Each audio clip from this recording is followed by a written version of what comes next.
know what Hammer's mad about?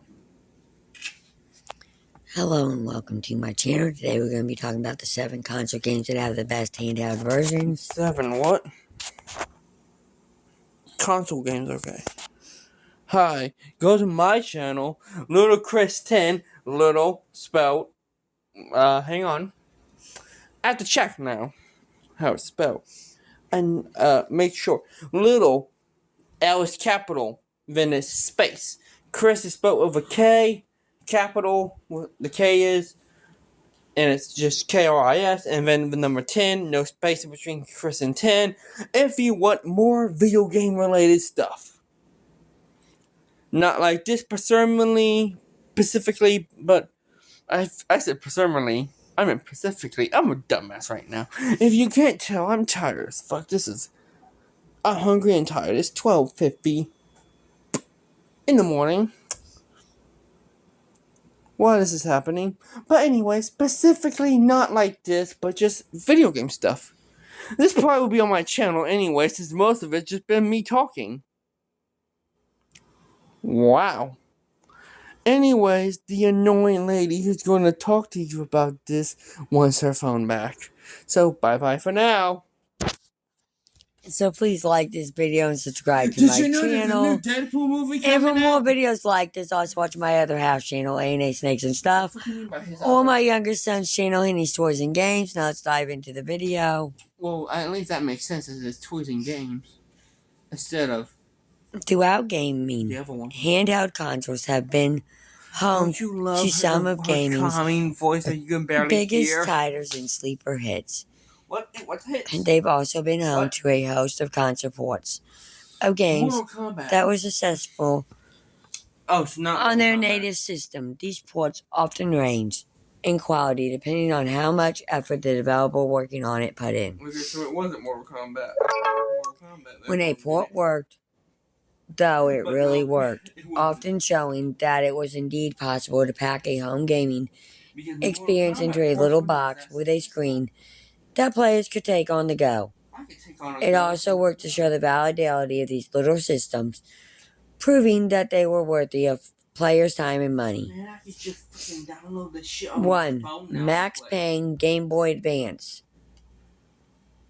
We need to get that again. We need to get the Game Boy again. Max Payne is an iconic third-person shooter that pioneered the use of bullet time in video games. The game follows Max's life after his wife and child are murdered. Max is later framed for a crime he didn't commit. Mother. I said it right this time. I said specifically. I said yes. it presumably. You need to go check on your food. And turns to a life of vigilantism out of necessity. The GPA version of this game was special shifting the perspective to an isometric one.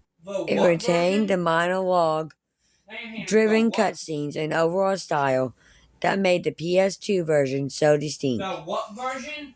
The GPA. Oh, GPA. I thought you said. In doing so, the mature story that was such a draw to the game originally was able to stick around. Mom, can you guess what I thought you said? What? It's similar to what you just said. Number 2, Tony Hawk's Pro Skater 2. Game Boy Advance. No, that's the wrong one. Wrong thing. Skating games have always been about making the player feel cool by allowing them to pull off some incredible stunts that they otherwise wouldn't dream of.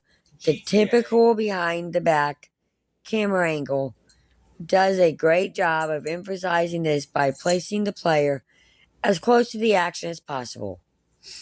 Tony Hawk's Pro Skater 2's release on the GPA managed to keep this feeling. Who was the main character?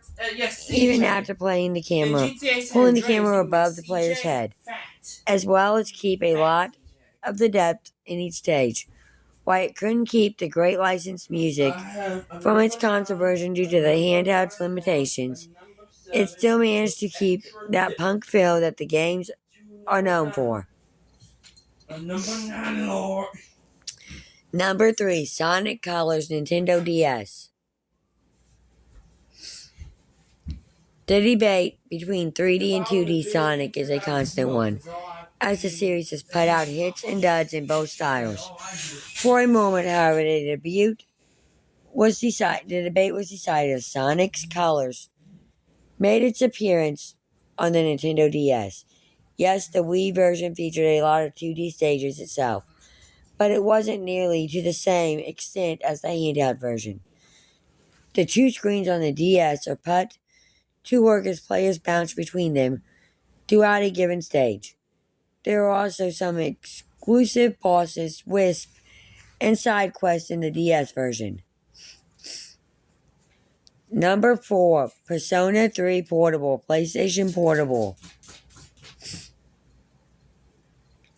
Persona games are well known for having multiple versions of their titles, but Persona 3 Portable was probably the one with the most drastic changes between the handheld and base variations. Most notably, players can choose to play the entire game as a newly added female protagonist with access to some additional social links. The game also allows the control of all party members during combat, something that has proven a vital game changer in powering mainline Persona entries. While things like the FES editions are complete, as well as the fully animated cutscenes are all missing, it remains a worthwhile port for the strides it did make. Number 5, Sid Meier's Pirates PlayStation Portable. For a lot of franchises, the move on the PSP was to create entirely new games that in many cases were good enough to induce the feeling of needing Sony's handheld. But the release of Sid Meier's Pirates told a different story.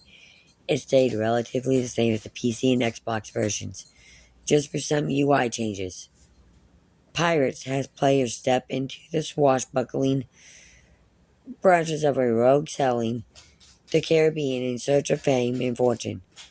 While the gameplay is inherently and partly disjointed, there's a lot of it, making it a marvel that it works so well on a handheld console.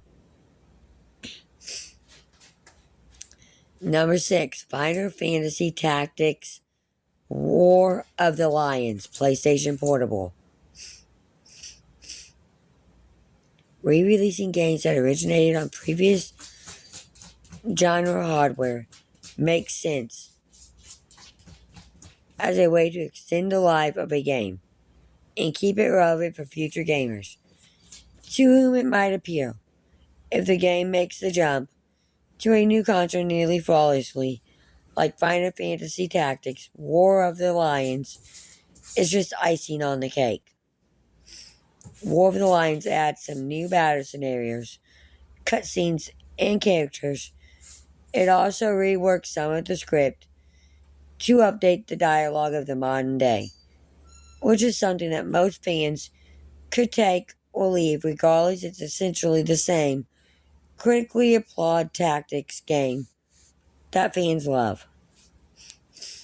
Number 7, The Legend of Zelda: A Link to the Past Game Boy Advance.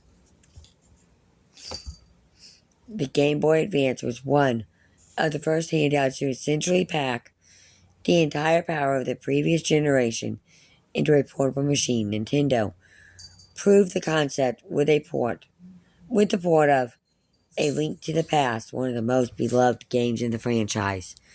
The sights and sounds of A Link to the Past are everlasting, from the views of Coronado Village to the sounds of the rats in the palace dungeons. Every inch of this game is delivered faithfully through the GPA screen and speakers.